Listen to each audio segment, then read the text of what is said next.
Well, some pretty big breaking news, which is why I'm in a bathroom having to do an emergency chat with the one, the only Gab Marcotti, because Gab, the one, the only Jose Mourinho, who said he was going to wait a bit before he got back into football, has actually signed on to be the next man to lead Roma for 3 years. So tell us some of the details about this, especially since you recently also spoke with Paulo Fonseca. Yeah, look, it was an open secret in Rome that Paulo Fonseca was going to move on. Other managers like Maurizio Sarri and Max Allegri had been linked with the job.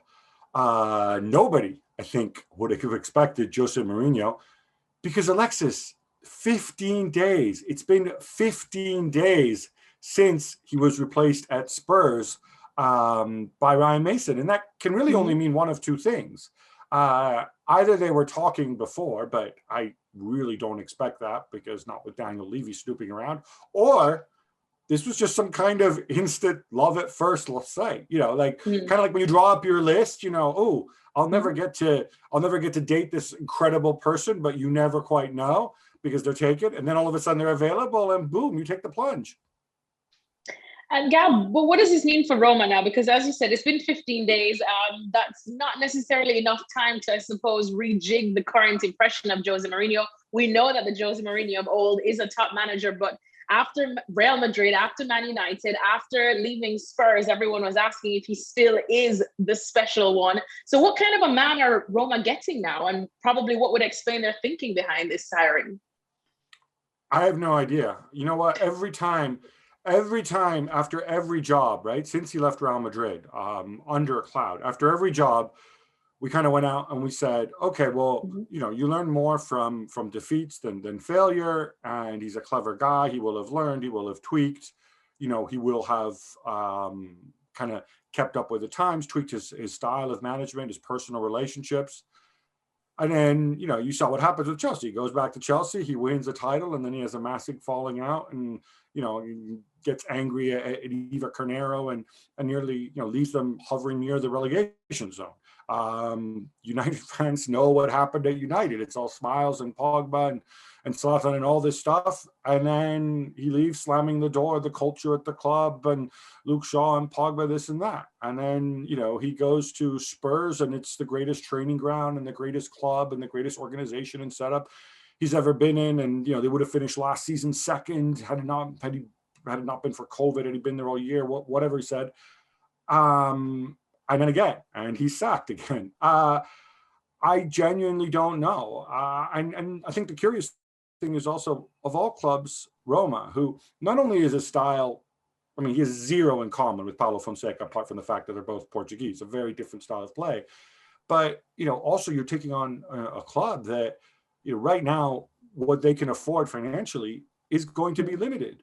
So maybe it will be a back to basics Mourinho, work with youngsters, unheralded players, and try to make it work. He hasn't always worked his entire career with big budgets. So maybe there's some of that in there. But I'll tell you what, I've covered this game for a very long time, as you know, Alexis. And I think other than Real Madrid, there is no club in the world where you face daily, constant media pressure from fans outside your house, fans at the training ground, and so on. It is not an easy place to manage. So, put Jose Mourinho in that explosive mix, he's either going to sink or he's going to swim, and he's going to love it because some people believe he does kind of thrive on the daily grind and the daily controversy. Well, you said the daily controversy, which has followed him for quite some time now. But looking at Roma, I'm sure there are still some Roma fans out there that might be getting excited seeing the name Jose Mourinho because it still does carry some weight in the management world. Can Roma become more of an Italian powerhouse under Jose? Do you think that's possible?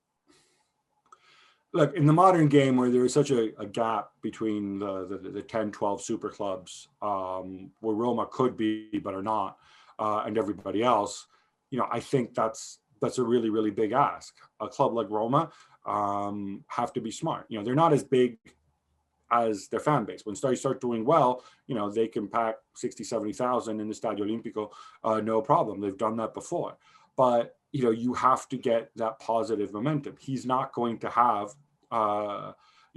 enormous resources to go and sign the world's top player straight away. He's fortunate that he'll be working with a youngster in Nicolò Zaniolo, who, is kind of the next big hope of Italian football, but of course has missed the entire season through injury. He's got some good people in place. I think the recruitment's been actually better than people realize in some ways, on a very limited budget with the likes of Jordan Veretout, Spinazzola, guys like that. But equally, if you're talking, Jose Champions League straight away, I mean, I think already that would be a huge achievement should he get Roma into the Champions League already in his first season.